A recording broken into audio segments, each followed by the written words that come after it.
I'm Martha Holmes. I am the instructor for Fundamentals of Art. Some of you may have another instructor for this course, but I have made all the tapes for the course. I've worked at Fort Hays State University for 29 years and taught this course for probably about 19 of those years. The first thing that I want to do with you today is to walk through how you get onto Blackboard in case you're a new student that's never used Blackboard before. You can go to the Fort Hays website that you're seeing here on the screen and go over to the links on the left and you'll find Blackboard. Click on it and then you're going to see this welcome screen right here. And if you have not been onto Blackboard before, make sure that you read the information about how you get into Blackboard.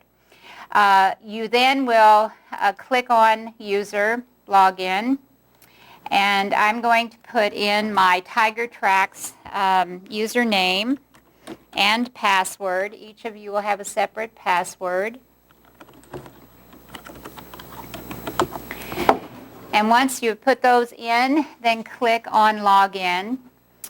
And the next screen that you're going to see will be different from mine that you're seeing right here.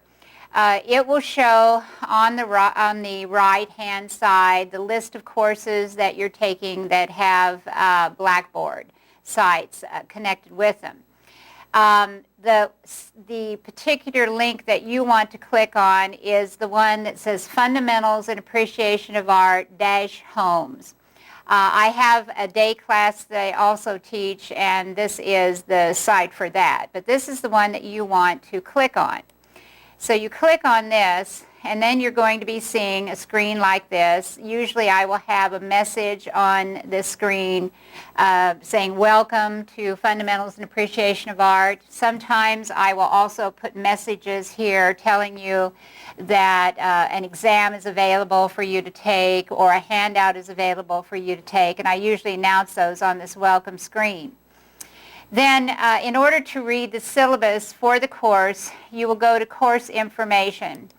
At the present time, I'm just beginning to develop the syllabus, and so you see it here, but I won't open it and show it to you. Make sure that you do read the syllabus because it has important information for you. I also already have here a link that you can open which will help you in learning how to write about art in case you do need it. And then there will be another element here. There'll be a schedule, and on this schedule that will be listed here under course information, I will give you the lectures and the reading assignments that you are supposed to do throughout the semester. Another site that I may use, and I will certainly tell you this if I do end up using it, I at times will put files under course documents. The files may be the lectures that are also on your DVDs, but in case there would be something cut off on your DVDs, you could go here and you could find the particular lecture and click on it and open it and be able to see the words that you might be missing in case that happens. The other element that, and this will, I might mention too, the course documents area will probably be the area where I will put the exams that you will be taking. Then the other area that I usually use for virtual college classes is the assignment link right here. So if you click on it, you will see here that there's already something for you to do. This is an acknowledgement that you've read the syllabus and you understand it, and that you've also read an academic honesty policy that the university has. If you have any questions about the academic honesty policy or the syllabus, make sure and email me. I try to answer emails within 1 or 2 days. And so make sure that if you have any questions, you contact me. I'm available to talk to you. There may also be an evening class time when you can talk to me directly. And if I do have that again, I will let you know. I will put that in the syllabus. And the way that you connect to that, it's called the virtual classroom, and the way you connect to that is you go to the communications button here, and there will be a place for you to connect to the virtual classroom. And I'll explain that in the syllabus if I use that, and the times when I'll be available. I am not available at all times. I teach day classes as well as evening virtual college classes. So I usually choose one specific day and a number of hours during that time when I'm available, when you can talk to me directly, and I'll answer you directly. Other than that, the only other two things that I might point out to you if you're new to Blackboard is there is a learners support site that you can click if you need some sort of help with your computer. So you would click technical support here. If you have questions about advising and tutoring, other things like that, you would click on academic services. And then the student services has information about the bookstore, and it has a policy for students with disability at this point.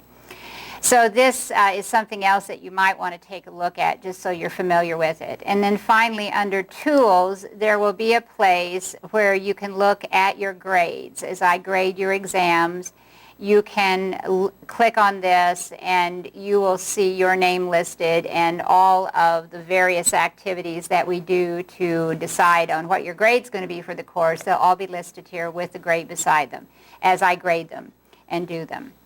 And so these are the main things that I wanted to show you about Blackboard. This is where you'll find all information.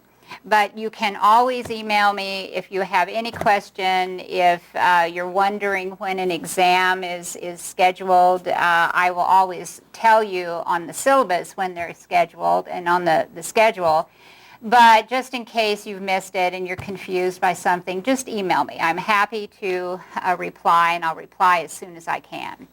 Okay, so now what I'd like to do is bring up the first lecture. And I want to start out by talking to you a little bit about Gen Ed. So let me get the file up here. The computer is being slow about coming up.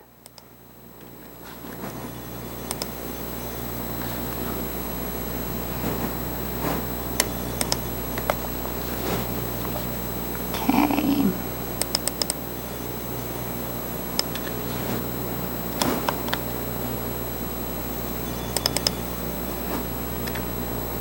Okay.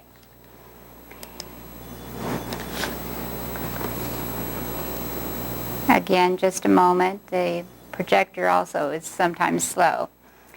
We're going to start talking, as I said, about what Gen Ed is and why we have chosen certain courses that we want you to take. And then we will go right on into beginning to discuss what art is. And the first chapter you should read in your textbook is Chapter 1, which is also called Introduction. And the textbook is Living with Art by a man named Getline. You should have received this along with a set of DVDs that accompany this course. If not, call the bookstore. So, Gen Ed, this is a general education course. And when we set up the Gen Ed system that we have, there were certain principles that we had in mind that we wanted students to, when they graduated from Fort Hays, to have. In the university catalog, the Gen Ed program is described as creating a civic, holistic, knowledgeable, and reflective individual.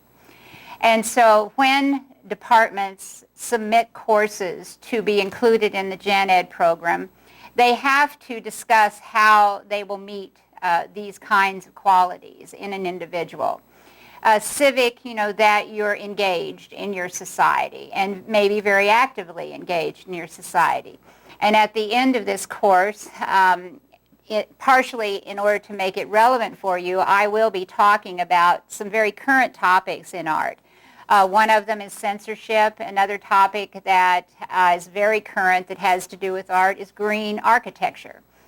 And so, that's what we mean by saying we want a student to be civic. Holistic means that we really want them to be able to look at the culture as a whole, not to pigeonhole everything, into specific areas. Often, when students come to a university, they think, well, all we need to really study is just what we want for our career. We need to take all those courses necessary for our career. Well, the university has higher ideals for you. They want you to understand how your career fits into society as a whole, and that means you need to have some ideas about other areas of society than just the area of your career. Knowledgeable, that you know basic facts of the culture that you're living in and of past cultures. And reflective, that you haven't just sort of ingested these ideas, but you've thought about them, you've considered them. You've thought about how they affect your life and how they affected lives in the past. Another thing that Gen Ed is supposed to help a student do is that we try to incorporate into every course to teach students how to communicate effectively, both orally as well as in writing. And in this class particularly, we will be emphasizing how to write about art, how to in a clear way describe, a piece of art. Another thing that we try to teach students is to think analytically. In other words, how to, think critically about things, how to break different ideas and concepts up into its component parts. And again, every course that's offered in Gen Ed is supposed to show how they help the students to learn analytically. We will certainly analyze art. I will be talking about various ways that you can look at art and analyze it, how you can break it down into different parts, and how it means more once you have done that sort of thing. And one thing that Gen Ed programs try to stress is that even though, you're not going to major in art maybe, and you're not, other than just, a sort of a recreational kind of interest in art, you're not going to have any more interest than that. But by teaching you how we analyze art, the particular things that we do in art, gives you a broader knowledge of analysis. And what we try to do in Gen Ed is introduce you to many different ways that things are analyzed in different fields of study. And it will actually help you to be a little more creative. You won't be stuck in just one little narrow way of analyzing things. You'll be able to pull from these different fields of study in making analysis on your own in your field. Another thing that we encourage, and we try to get all of the Gen Ed courses to do, is to deal with unstructured problems. And by what we mean by an unstructured problem is that it's not something with a simple answer. It's not like 2 and 2 make 4. In art, that's particularly true. I can't give you the 10 rules of art and say to you, apply these anytime you see artwork and you'll know what's good art and you'll know what's bad art. It doesn't work that way in art. Art is very much about unstructured problems.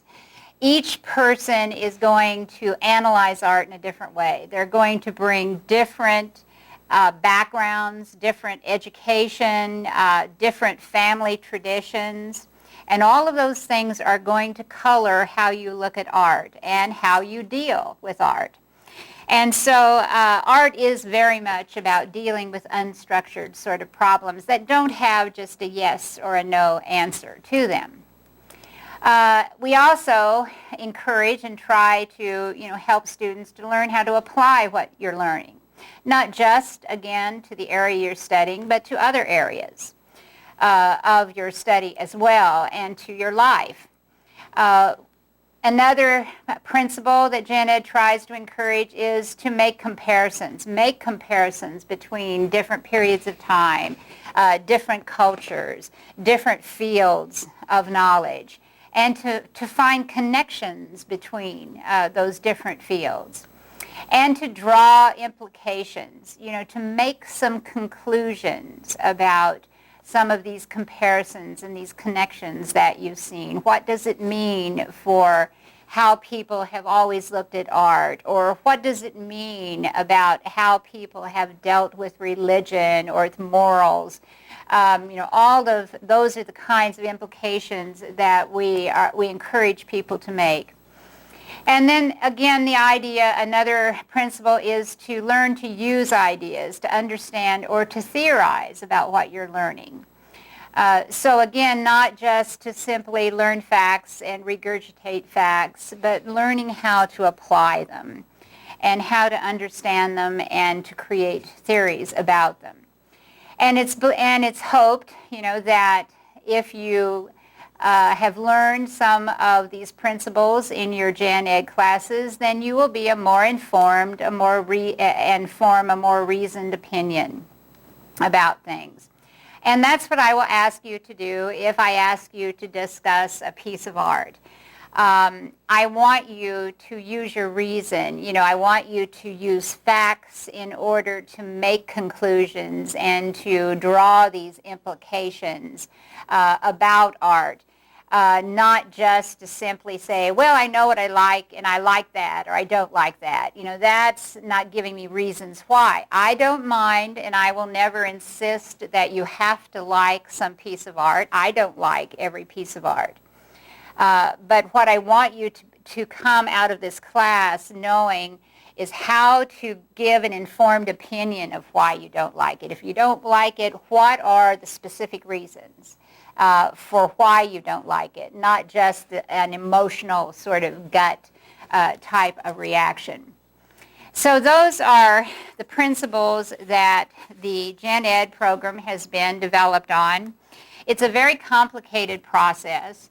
The departments submit courses that they think that meet these principles and that would make a good Gen Ed course. It has to go to a Gen Ed committee that reviews the course and makes a decision whether they agree that it's a good course. Then at that level, it goes up to an academic affairs committee, and then it goes on to faculty senate. So there are many steps in this process. It's a very slow, reasoned, carefully thought out decision that's made about whether a course should be part of the Gen Ed course. So with that, let's start talking a little bit about art. And I want to first define a couple of terms. I'm sorry, I thought I had them listed separately, but I didn't. I want to define a couple of general terms that you often see mentioned when a person is talking about the arts. One phrase is you'll see people talk about the visual arts. Well, that's easy to understand. That means any art form that is visual, that you mainly appreciate by looking at it with your eyes. And so it's a term that we use to differentiate what we do creatively from what musicians do, or what people in theater do, or in dance do. So it's a very simple, term. It just tells us that we're talking about the visual arts. Fine arts is a term that developed in the 18th century, and it has a certain evaluating property to it. In the 18th century, academies of art began to develop, and people in these academies began to discuss how some things were more important types of art than other things, and how some things were arts and we should consider other things to be crafts. And so at that time in the 18th century, we began to read and we began to hear about this phrase of fine arts. And in the 18th century, the fine arts were thought to be painting, sculpture, and architecture. Those were the major art forms. And the reason they were called fine arts and reason they were thought of as the major art forms was that people in the 18th century and later centuries, the 19th century, thought that these art forms required some intelligence. They required thought. They required an artist to develop concepts that they then would express in a visual form. And fine arts at that time were separated from another group of arts that were called crafts. And crafts included things, well, any craft that you could think of today. Quilting would have been called a craft. Ceramics, or using clay to form clay pots or any other kind of clay object, that was called a craft.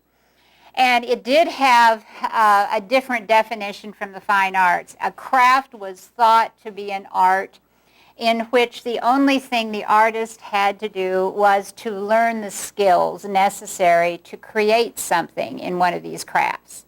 And it was thought that in the crafts there wasn't anything involved with the mind. Artists did not develop concepts. They were not trying to express deep thoughts. And so the crafts and the arts got separated at that point. In the 20th century, that separation sort of disappeared. You'll still find people today who will make comments about how, well, clay is just a craft. It's just, they make pots. But for the most part, in the 20th century, the definitions of art broadened again. And anything that was created that was a visual image, whether it was in clay or whether it was quilting or whether it was graphic design, commercial art, in other words, was considered an art. And we sort of have dropped this idea about fine art versus crafts. Later on, in one of your later chapters of your book, you will be talking about this blurring of art and craft that took place. So I'm going to ask you some questions, but since you're not here in the room with me, I'm going to give you just a moment or two, maybe up to a minute, to think about these questions, and then I'm going to talk to you about some possible answers.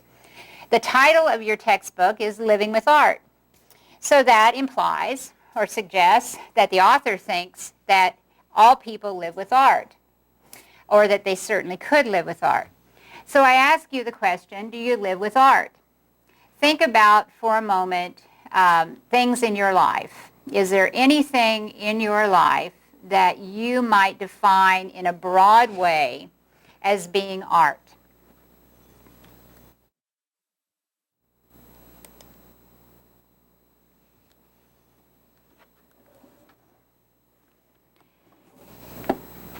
In teaching this class, today classes, I usually have students who say, well, yeah, I have posters on my bedroom wall.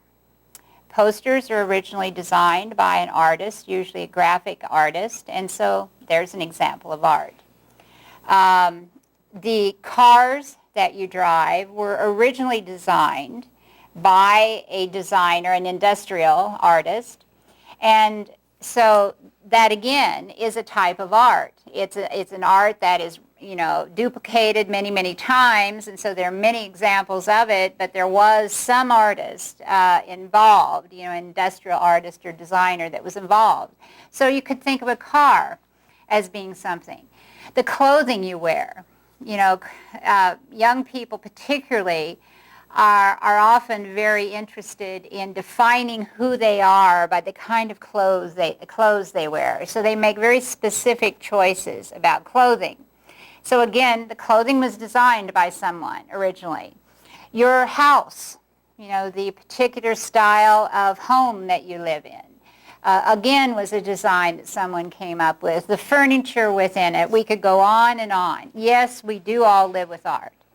Every day we walk by buildings, coming to campus or going to our jobs, and those buildings were designed by someone, and they would fit into what is thought of in art in a very broad way. You also make choices about art. And again, thinking about the kind of things that I have said, are examples of art, what kind of choices do you make? students often will say, well, I make choices about the color of my clothing. I make choices how I decorate my bedrooms at home or my homes at home. I make choices about the color of my car, maybe the style of car that I create, although we usually don't have a whole lot of choice about that. So once again, there are many things in your life where you make choices about art. And I particularly like to ask this question because sometimes I think that students think of art as some very elitist kind of thing, kind of a snooty, snobbish sort of thing. And they think, well, how does that relate to me? You know, how does that have anything to do with my life? Well, you make all these choices about these very common objects that we all have in our lives. So you are, you know, involved in art, maybe even without knowing it. Then another thing that I want to start by talking about, which is very important in studying art, and that's what is called by your textbook selective perception. And what selective perception refers to is that we make certain choices to see things. Psychologists that have studied perception have said, you know, that our world is filled with so many visual images that we make a decision in our lives as to what is important for us to see and to remember. Our eyes actually see everything, and our eyes send everything to our brain. But our brain organizes those visual images, and our brain makes a decision, oh, this isn't important. Okay, I can put this away in a closet. I can forget this. And so that's what selective perception is. It's selecting only certain things to concentrate on. Well, the reason that it's important to art is that you really need to try and open up your brain and your eyes to seeing everything, all the details in art, because nothing is accidental. Every artist, you know, wants every detail within that work of art. And so it's worthwhile to look at those details because it may help you to understand what the artist is doing. So that's one way in which our brain gets involved. I've also mentioned another way that it gets involved from our memories, you know, of our family traditions, of classes, or books we've read in the past. You know, our brains take all of that in and store it. And again, you know, in looking at art, we use that knowledge that we have stored away. You know, sometimes we look at something and we think, oh, you know, that looks like something that I read about in a book in history class. And so we, you know, our brain sort of takes out that little file, opens it up to see what we've read about. Then another way that our brain works is by just the way it organizes what we see, you know, what our visual perception is. And so, for example, here with this work, I often show this to students in the day class, and I ask them to look at it a minute and to tell me what they see. And I will let you, you know, also look at it, and you make up your mind what you think you're seeing here. Some students will say, I see a young woman. And the young woman is there. You know, here we're looking at her from sort of the back of her head, and we're seeing the outline of her eye socket and then her cheekbone and her chin as we move, you know, right along this line. She seems to have some kind of black ribbon around her neck. She has a big, you know, feather right in the front of her head and some kind of a scarf or something on the back. Okay, yes, it's there. But other people, you know, in the same classroom, looking at the same image, will say, no, I see an old woman. And then they will point, you know, I always ask students in class, point it out to me, and they will say, well, this is her bangs of her head, and this is her long, rather hooked kind of nose that you're seeing. And then this is her mouth right here, her upper lip here, then her mouth, and here's her chin. And we're seeing her more frontally, more from the front and from the side. So we see more of her face than we do the young woman. Well, they're both there. And it's simply how your brain organizes those images, what you see first. Once I point out the other image that's there, then you can usually switch back and forth very easily and you see both of them. And we won't go into why, some people see a young, pretty woman and why some people see an old, hook-nosed woman. I'm not a psychologist, so I'm not dealing with, what causes you to see those things. Another example of how the brain affects us in our seeing is here. Here we have a series of, sort of jagged, separated sort of lines. They're just made of small dots that are placed very close together. And our brain, and again, this has to do with psychology. Gestalt psychology teaches, one of its principles is that the brain wants to find holes in things. It wants to find order in what it takes in from the world. And so when the brain sees all these little separated dots, it says, oh, continuous line. It wants to organize them into a continuous way. So it's a larger thing. It's not all these little separated pieces. And so we see all of these dots forming these various lines, except that right in this area there's no dots. And because the dots are very consistent, we have a gap here, we have a gap right next to it here in this line, same here, we don't have a gap here and one over here and one over here. Again, our brain says, oh, there's an order there. I see an order.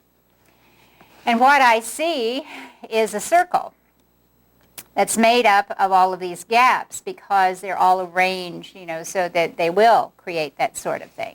It's not really there. It's simply white spaces. It's simply openings in those lines.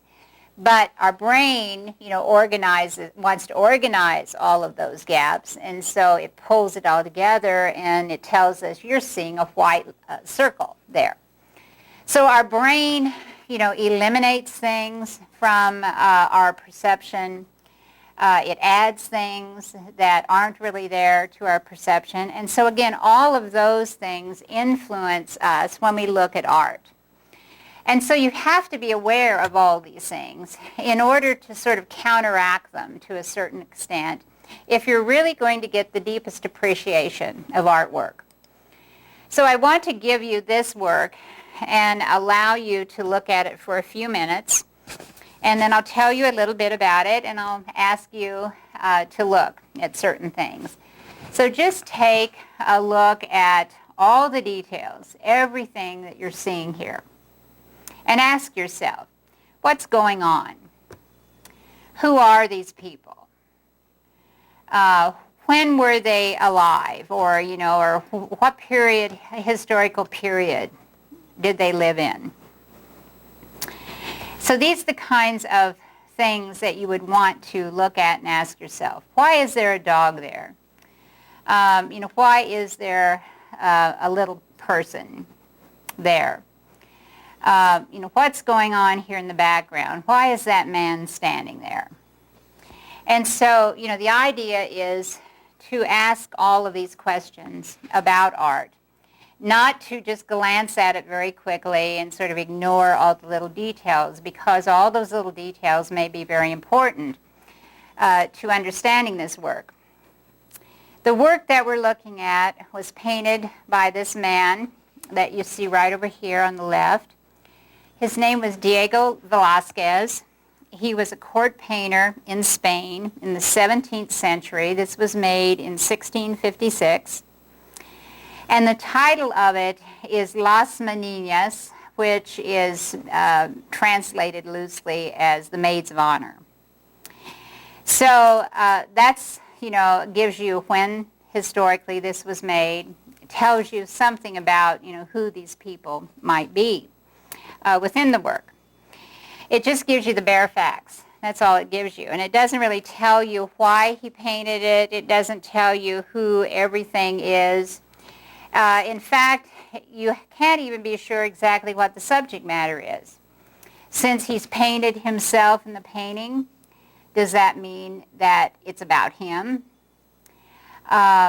Is it about this little girl that seems to be standing almost in the direct center of the composition?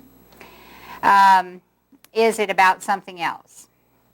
So we have to, what art history does, which is the field that I study, it studies all these details.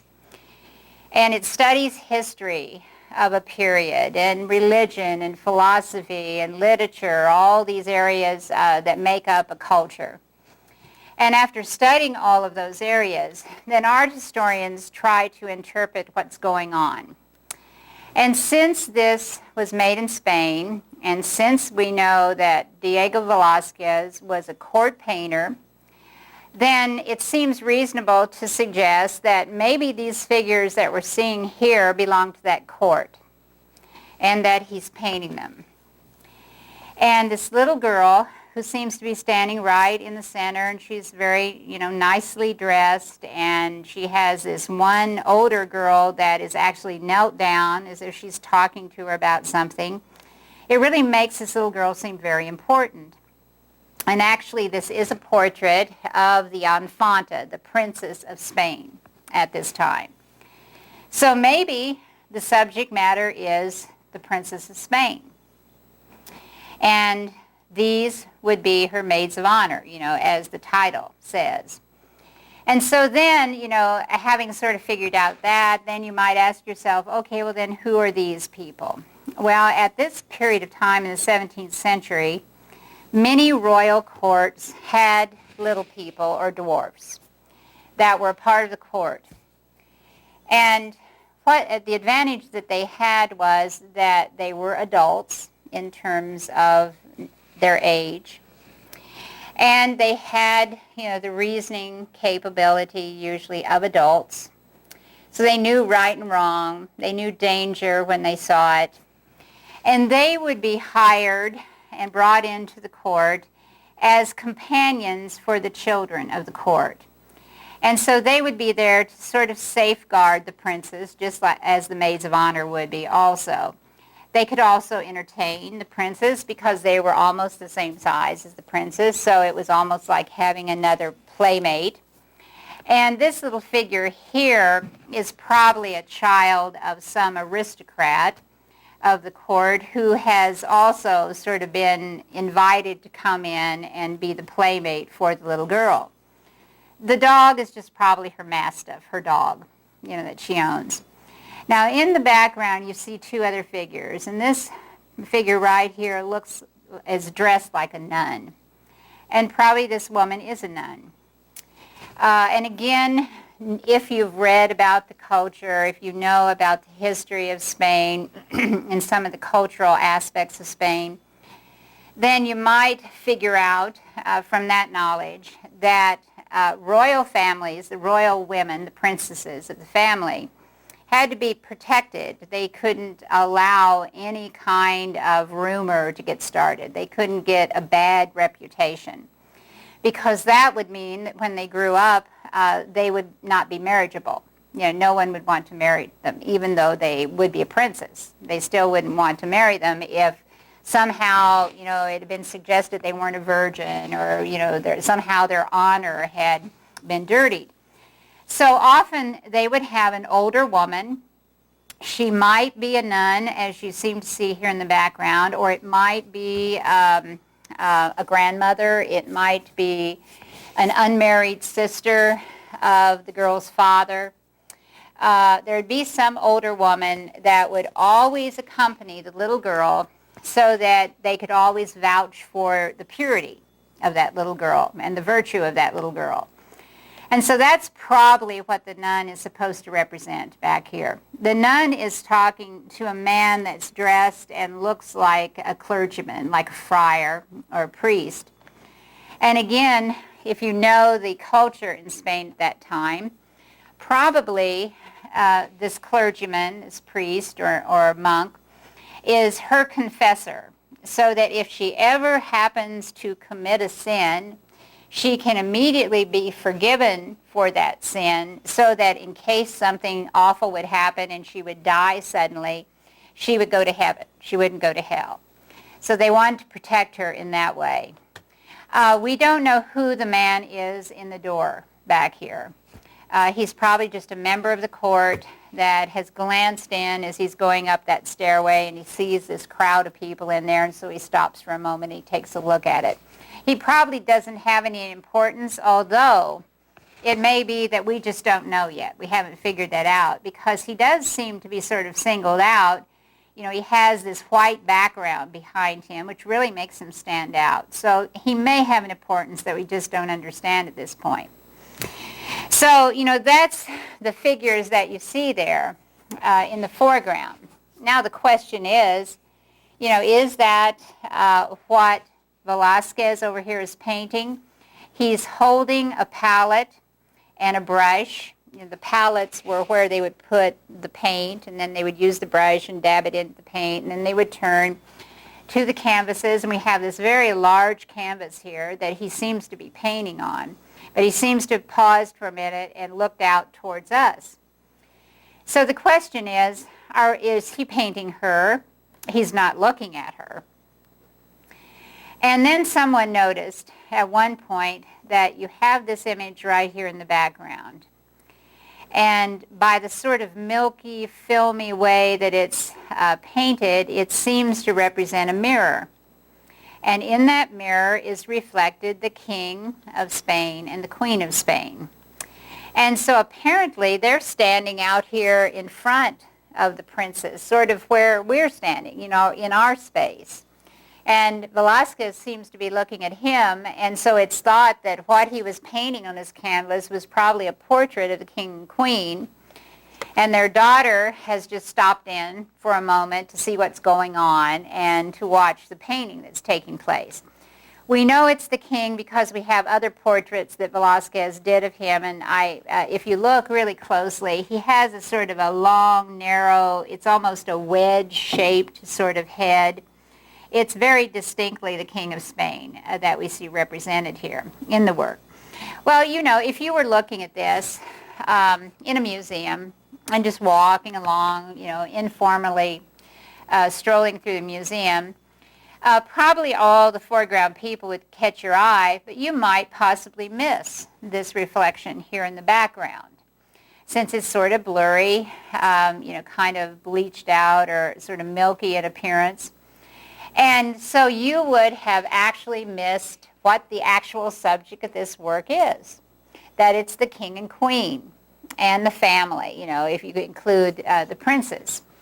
And so that's why it's so important to look at every single detail in the work and try to figure out what that detail means. How does it fit with all the other details that you're seeing in this work?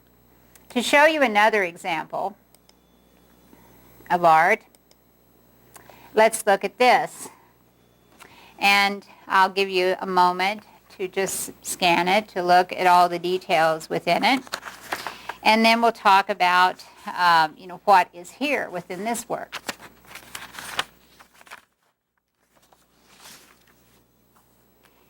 For some of you, you may recognize the person that's represented. This is a portrait of Marilyn Monroe. And we're seeing her reflected in a mirror, this oval mirror over here.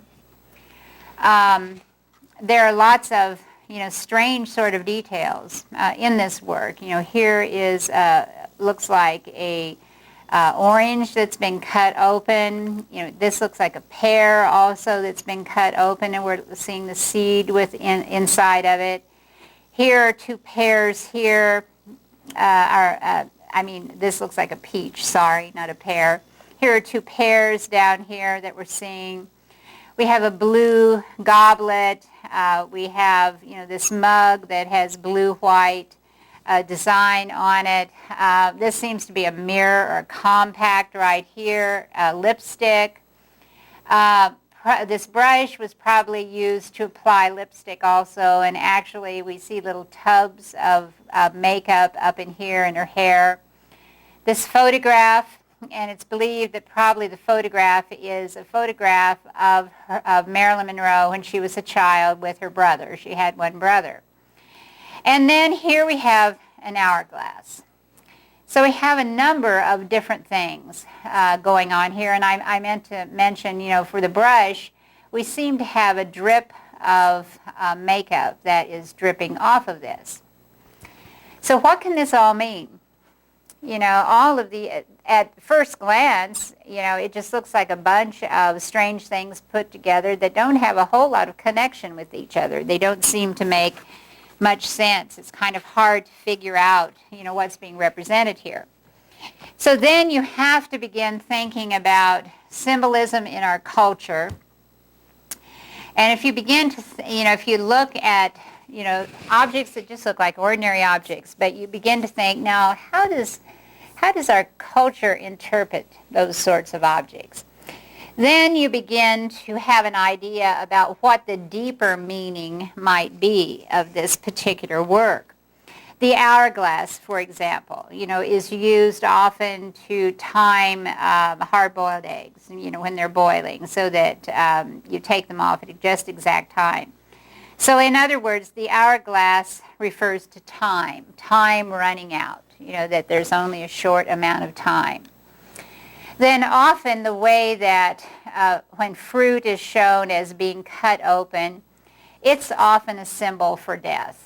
That this fruit's been picked from the tree and now it's sort of savagely been cut open. The makeup dripping off of the brush almost looks like blood, blood. Fruit also has a symbolism, particularly when it's not cut. It often has the symbolism of fertility or sexuality. And so if you start looking at these different things and thinking about them, like the compact here, the lipstick, Marilyn Monroe's reflection in this mirror, often those sorts of things refer to vanity, to being very concerned with what you look like, your appearance, and maybe not so concerned about what kind of person you are inside. And so if you begin to add up all this kind of symbolism, then you begin to think, oh, this is a painting about how short her life was. Marilyn Monroe died, I believe it was at the age of 36, of probably an accidental overdose of sleeping pills and alcohol. So she had a very short life. She was mostly admired for her beauty. So again, the reference to the lipstick and the compact and to staring at herself in the mirror. And she was not really thought of, as having much of an intelligence. Actually, she was a fairly intelligent woman, but she had sort of made her reputation at being this voluptuous blonde. And it was all about her outer appearance. And so, again, the sensuality or the voluptuousness of her is sort of being made reference in the fruit that we see right here. But then that this fruit is cut open is sort of a reference, to the fact that she died. Maybe some of the symbolism that this artist was trying to give to us was that it was almost like she was sort of cut open. People did not respect her for anything but her beauty. They didn't respect her for her mind. And so maybe what this is a female artist named Audrey Flack, what she was trying to say was, that it was almost like she was sort of cut open and discarded, when she began to be old, or, with fruit, when it begins to rot, then you throw it away, you throw it in the trash. This kind of painting where you have a lot of different objects like this that have symbolic meaning is called a vanitas. And so that's why I put it into parentheses, because often that's what this painting is referred to as. They don't refer to it as Marilyn in the title. They just say it's a vanitas painting. And what vanitas, that was a kind of art that developed in the 17th century that talked about, things in life, talked sometimes about religious ideas, or just the transitoriness of life, or some of the weaknesses, the vices that people had, vanity being one of them. And so what this artist has done, in the 20th century, the late 20th century, she's decided, I'm going to take a very old idea, but I'm going to modernize it. I'm going to make it a scene that talks about contemporary life and contemporary sorts of ideas and a celebrity and how short a celebrity's life is. And so that's what is being presented there. And again, you need to just add up all the details in order to really understand that this is more than just about a pretty young girl and about fruit and, a photograph. It's really about more. It's about who that person was, how she was treated by society. Okay, let me just go past that. Now, take a look at this for a few minutes, and then we'll talk about this.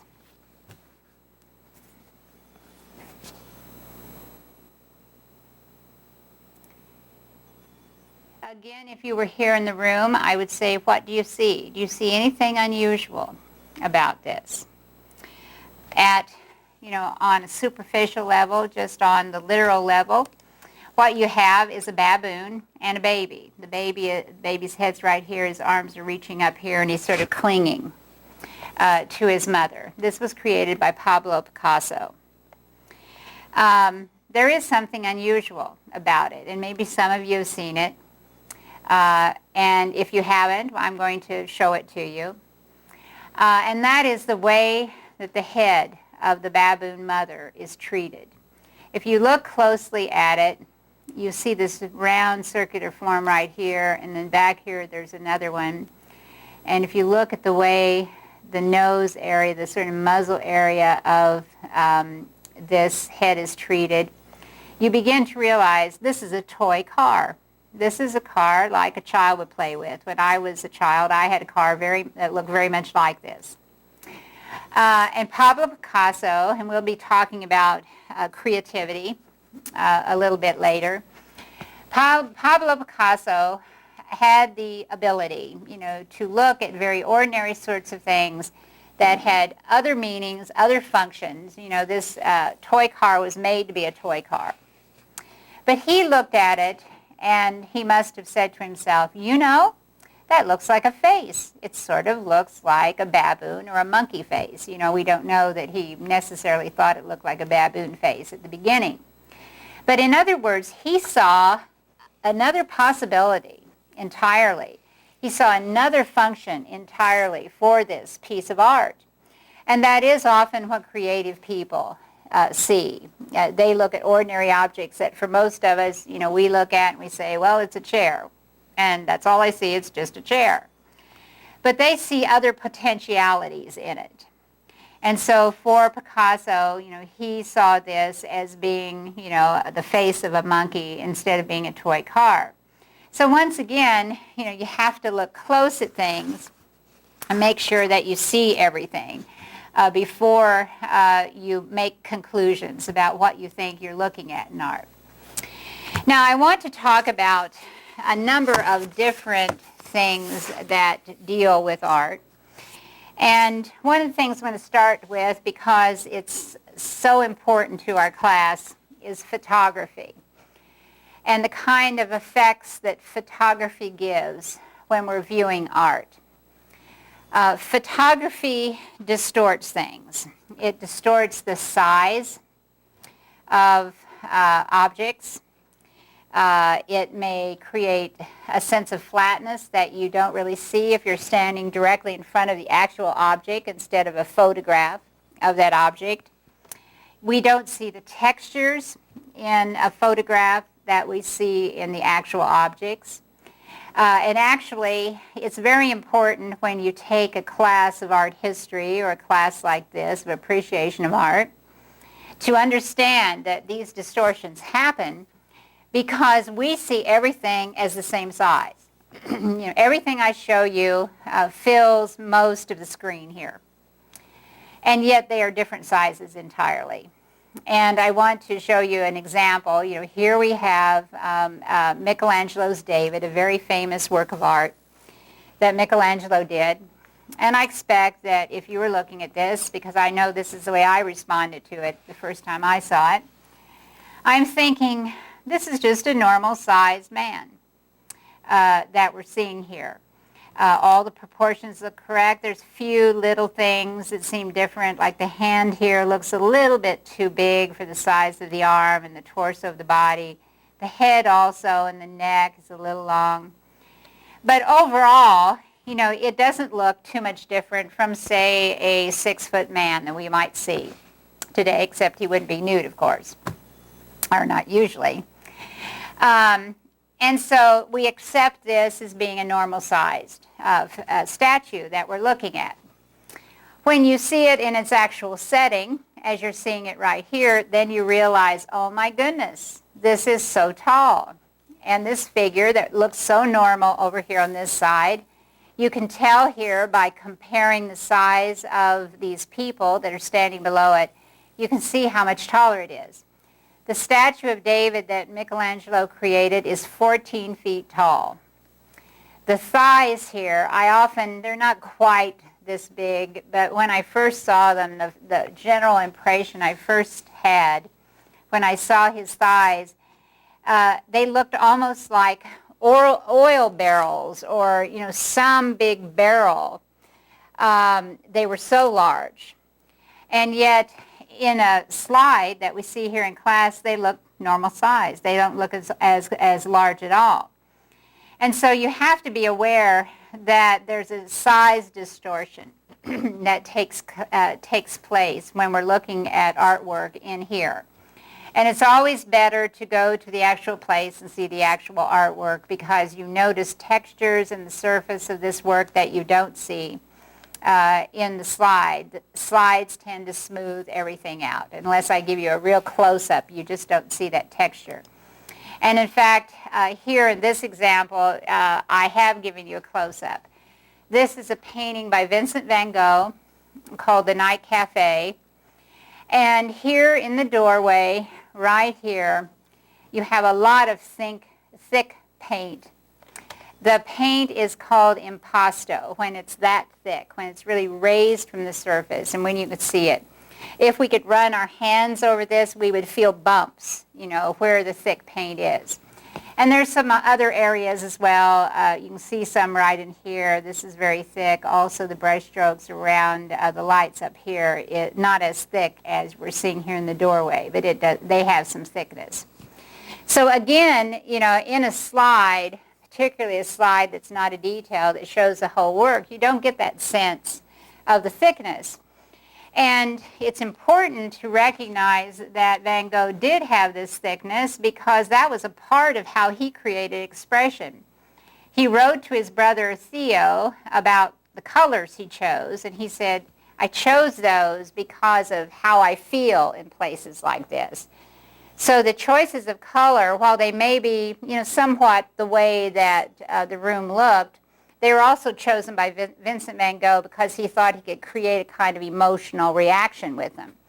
That's also what he did with the texture, the actual thick paint. That was just another way in which he tried to give a sense of emotion to the work.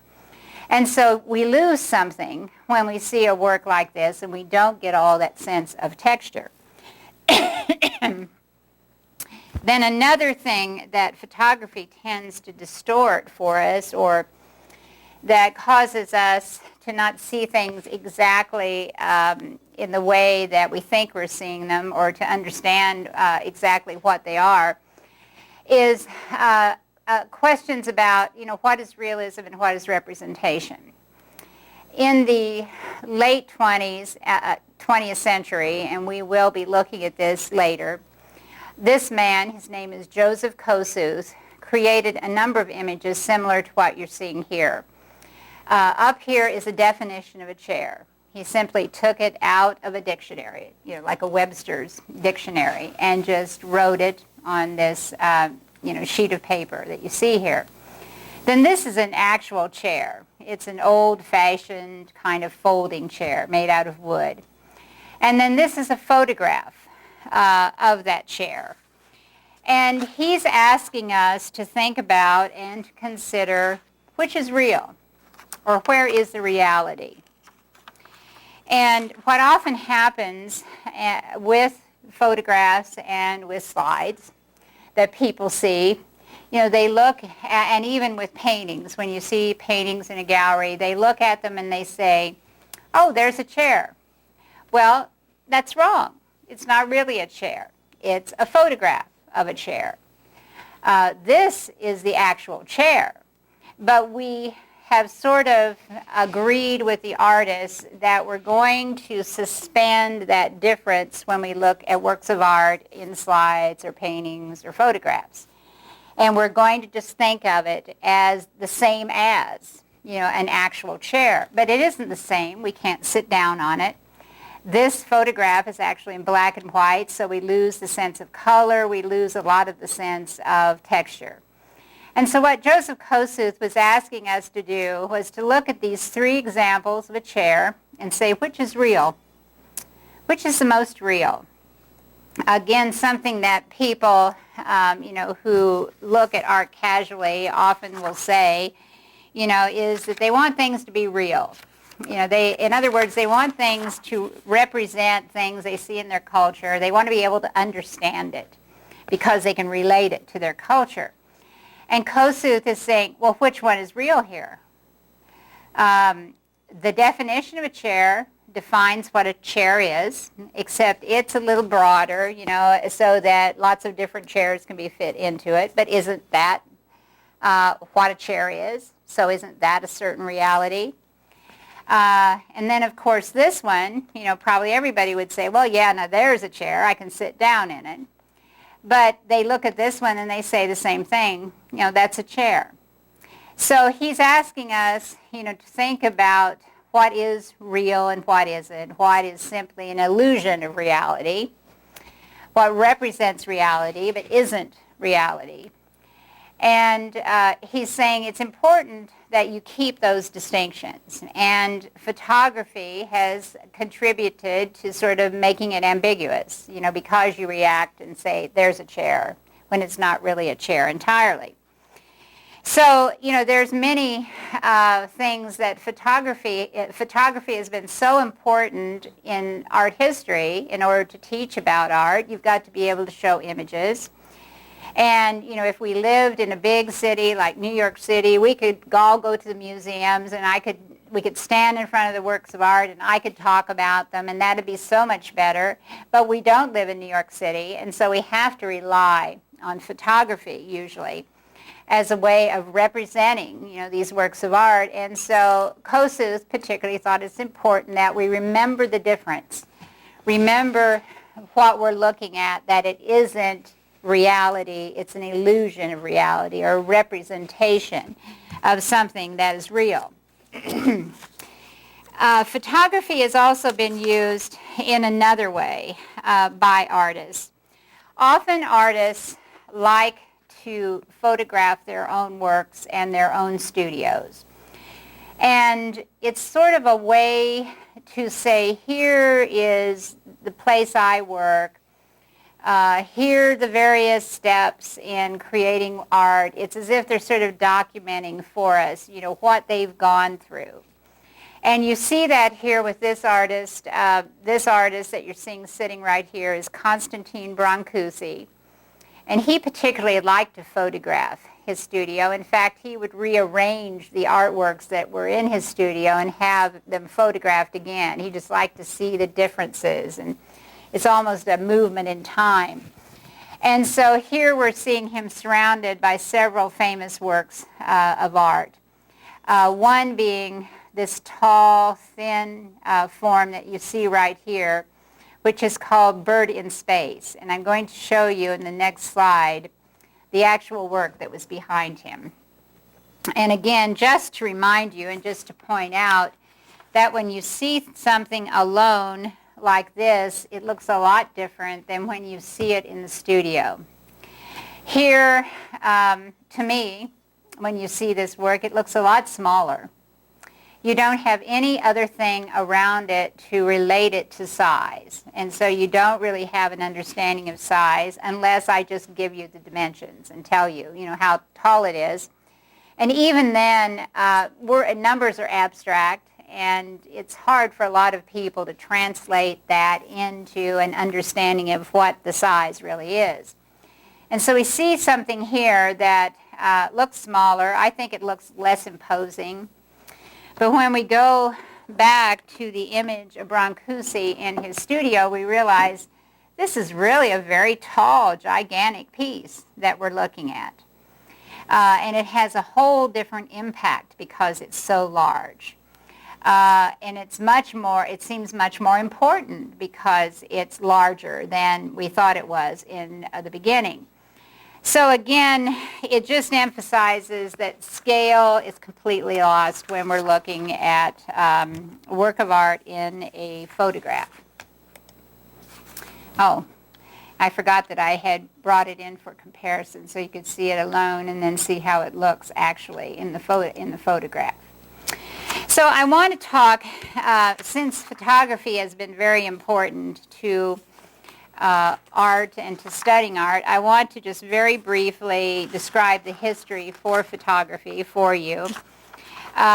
Photography, well, actually the concept of photography, that light going through a small hole will reproduce an image that's outside in that light onto another surface, if that surface is in a dark room. That whole concept was understood by Aristotle. He knew about it in the 4th century BCE, and he described it. So he knew the basic principle that light, under some controlled condition, could reproduce objects, could duplicate objects. But he didn't have the technology to do it. He simply knew that it was possible. In the 16th century, maybe a little bit earlier, not everyone agrees exactly when this began. Some think it was the 15th century. In the 16th century, a camera obscura was developed. Camera obscura just means dark room in Italian. And here you see an example of the camera obscura over here. And what it was a light, tight box that had a small pencil-size opening in it. The artist could actually stand inside of this box. And then any object that the artist had placed in front of that pencil hole opening would be projected upside down onto the opposite wall. And the artist could set up a piece of paper or a canvas and could copy the outline of that image and could reproduce the object by doing this. And so that was the first way that it was used. And then as time went on, the artist developed a smaller box so that they didn't have to stand inside of it. They could stand outside, but it was still light tight. And they could reach in and they could draw the image, again, on a piece of paper that was being projected. So those are the basic ideas. Today's camera, the reflex camera, not the digital camera exactly that we are using now, but the cameras that have been used through most of the 20th century, they were based upon the same principle. They were just a small camera obscura, a small dark box that had an opening where light could come into that opening, and the opposite the opening was film instead of, or a glass plate, some sort of surface, instead of, a big piece of paper or a canvas. And to increase or to help focus the image, there were lenses that were applied so that you get a crisper image in this reflection, but it still is a basic idea that light comes through a small opening and the image that is outside is projected upside down on the inside of the camera. And so, today's camera is really based upon the same principles that Aristotle knew about all those years, centuries ago. So the problem for artists was to figure out a way of reproducing those images, or first of all, capturing the images in some quicker way than to have an artist inside a box that was sketching out that image that was being projected. And so at the beginning of the 19th century, there were several experiments, and I'm going to just show you a few examples. One of the first people to experiment with capturing an image was a man named Joseph Nicephore Niepce. He was a Frenchman, and he created what he called sun drawings. He took a pewter plate, he exposed that pewter, or he had light, bringing in the images and exposing exposing that image onto the pewter plate. It took 8 hours to make an image, and he only had one. That's all he would get. And as you can see in this example, the image is rather grainy, not very crisp, but you can't see a lot of the details. He just set this box up in the window of his studio and photographed the roofs of his studio. So, 8 hours wasn't a very practical time for doing a photograph. And so a number of other people experimented with ways of creating a photograph or capturing the image faster. Another artist that experimented, I might mention, Niepce began to do this, in 1826 with this one that we see here. Around the 1830s, another man was also experimenting with photography named Jacques Mandé Daguerre. And he created a type of image that he called a daguerreotype, used his name as a part of it. And what he did was to use a copper plate that had silver, a silver coating on it. And when light reflects onto the silver, it darkens the silver and it creates the image. And the exposure was cut to between 30 seconds and 1 minute in time, so a much faster image could be created using it. But the images still couldn't be duplicated. You got one example, and that was all. And so here again, you see a photograph that was taken, using this daguerreotype process from his studio, looking down on one of the boulevards in Paris. And it seems to be very deserted, except we see two little people right here. And this is a shoe shine man, and he's shining this man's shoes. And so they both stood still long enough that they were captured into the photograph. But the horses and the buggies and the other people that were probably represented on the streets and the sidewalks were moving too fast, and so it looks deserted. It looks like nobody else is there, but they actually probably were. And some people who have analyzed this think that these sort of shadowed areas that we're seeing right here are the blurred images of carriages and horses that were going by. But they also, you can see a line of trees. They also very well could be just the shadows from the trees, except that the light seems to be coming from the right by the shadows we see here, and so there wouldn't usually be this shadow coming from the left. So that's why most people think these were probably carriages that just were moving too fast to be captured. But still, we didn't have, something that could be reproduced. Daguerreotypes led to a lot of other processes in the United States. There were lots of tintypes made. You may have some from your family from the 19th century. I have some that were left to me from family members in the 19th century where they were made on tintype, but the same basic process. In England, at the same time that these French artists were experimenting with photography, a man named William Henry Fox Talbot was also experimenting with how to capture images. I don't have an example of his art that I can show you, but this one that you're seeing here is by two other artists that learned his method, and his method is called a calotype. And what he did was to capture these images on paper instead of on metal.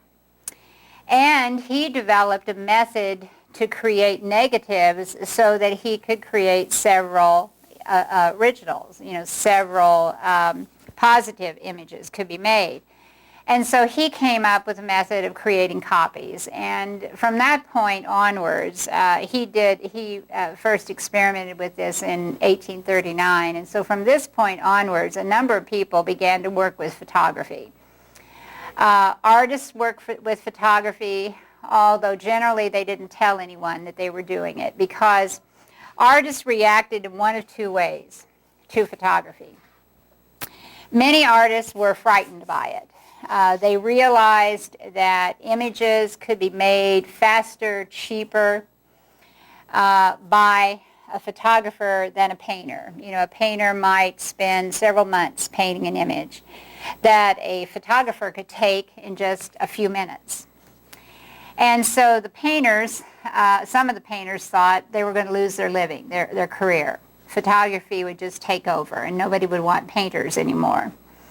Other painters saw photography as a more positive sort of thing and thought, you know, instead of making sketches or drawings of objects that they would then take back in their studio and compose a painting from, they thought we can just use photographs. And so a number of famous artists did begin to use photographs, and this is just an example of one of them. On the right, you're looking at a painting by a man named Eugene Delacroix. He was a very famous romantic artist at the beginning of the 19th century and up to about the mid-century. And on the left, you're looking at the photograph that he used to create this painting. It's very similar to what we see in the photograph. So some artists began to see an advantage to using photography. They didn't have to spend all their time doing drawings. They could just quickly take a photograph that they made or that somebody else made, and they could use it for some of the images in their artworks.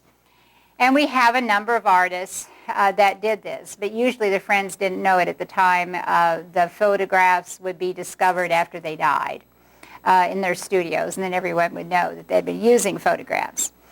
So, you know, there were one of two ways in which artists would react to photography. Now, I want to talk to you a little bit about the kinds of roles that artists have played. Here we're looking once more at Vincent van Gogh's work, the Night Cafe. One of the functions or roles of artists have been to give form to feeling, to give tangible, visual forms to feelings and ideas. And that's what Vincent van Gogh did. As I said, he wrote a letter to his brother and described a place like this. And he said that an all-night cafe, or, you know, a cafe that stayed open all night, was a place where people would lose themselves, where they might commit murder. And so he really saw these night cafes as a rather evil sort of place. And so he said in this letter to his brother, so I've tried to choose yellows and greens that clash, that don't seem to be harmonious, that don't seem to go together, because I'm trying to use color to tell you about how violent, how awful these places are. So what he's doing is he's taking paint and the textures that we talked about, and he's using them to express his feelings about this place. And so that's one of the functions for artists. It has been, you know, to give tangible forms to feelings. Another role or function that artists have had is to record and to commemorate things. We wouldn't know anything about the way that people looked in the past, how they dressed, the kind of lives they led, if it weren't for painters, because before the 19th century there were no photographs. And so one of the functions of artists were to record portraits of people, images of people, historical events that took place, and sometimes to commemorate them. You know, if it were an important historical event that really changed the lives of people or changed the country, you know, then usually the king would want a painting made of that event so that everyone would always know in later centuries about that event that had occurred. And so to record, to commemorate is another function that artists have often filled. Then another function that artists have filled is to give us an unusual way of seeing things, to give us something new, not to just give us the same old thing again and again. How boring, how monotonous is that? But rather, artists try to open up our minds to see things that are everyday sorts of things, but to see them in new ways. And Pablo Picasso's work here is a very good example of that. He gave us a fresh way of looking at a toy car. He gave us a fresh way of looking at a baboon mother. And so that has been another thing. Doing something like this, as we talked about, really requires imagination and creativity. And your book defines a number of characteristics of creative people. And I will, and I'll ask you to look at those. And I will just mention them here and discuss them very briefly, not really go into a lot of detail. One of the qualities that creative people seem to have is sensitivity. That they see things often, in a different way than the rest of us. They're affected much more deeply sometimes by things. Another one is flexibility, that they're willing to think about doing things in a new way. They're willing to use their imagination. Originality is another one, that they don't just keep reproducing the same old things. They really can think up new things to do and new things to present. I think one thing that was particularly important for Pablo Picasso that you see here is another characteristic of creative people, and it's called playfulness. A number of people have mentioned that artists often are the ones who don't lose that ability to just play with things. Just to combine things together and see what they get. And maybe a lot of the times they get nothing that's very unusual or interesting, but every once in a while they really hit something, that's new, that's very imaginative. And so originality is very important. And then another thing that's very important is productivity. And by that I mean that it's great to have imaginary thoughts and to come up with really new things, but if you don't have any way to actually produce it so that others can see it, it's not of much use. And so they have to be able to take that next step away from their creativity and their sensitivity and actually produce something so that they can express their ideas to others. The book also mentions having analytic skills, being able to break things down into smaller parts, and then the next step is to then organize them back together in some sort of new way. And so organizational skills is another thing that is mentioned. And so, these are factors that help an artist to be very creative, and Pablo Picasso certainly was one of the most creative artists of the 20th century. Then another function of art and artists has been to create buildings or structures for some sort of human purpose. The human purpose might be to give a shelter, some place for people to live. It might be to create a religious sort of structure, such as a church. It might be to create something like this, and you can read in your textbook about this. We aren't entirely sure what this functioned as, except that we know it was constructed, to serve some special purpose, because these stones are very tall, they're very heavy. They were transported from very distant quarries up a river and then drug, because they were created before human beings had the wheel. And so great effort went into creating Stonehenge. And so there must have been a really important reason why everybody was willing to spend all that effort to do it. There have been suggestions. Some people have said it was a calendar. Other people have said it was an astrological observatory, that it was related to agriculture, that it told them about what season of the year it was, because this is very carefully planned for the sun and for the different angles of the sun at different seasons. We do know that. It may have been a religious site, although most people don't think it was. It was probably adopted later by later people as a religious site. So, this is another purpose. The Vietnam War Memorial that was created in Washington, D.C., would also be thought of as a place with a special purpose. In this case, to sort of recall or remind us of the sacrifice of all of the people who died in the Vietnam War.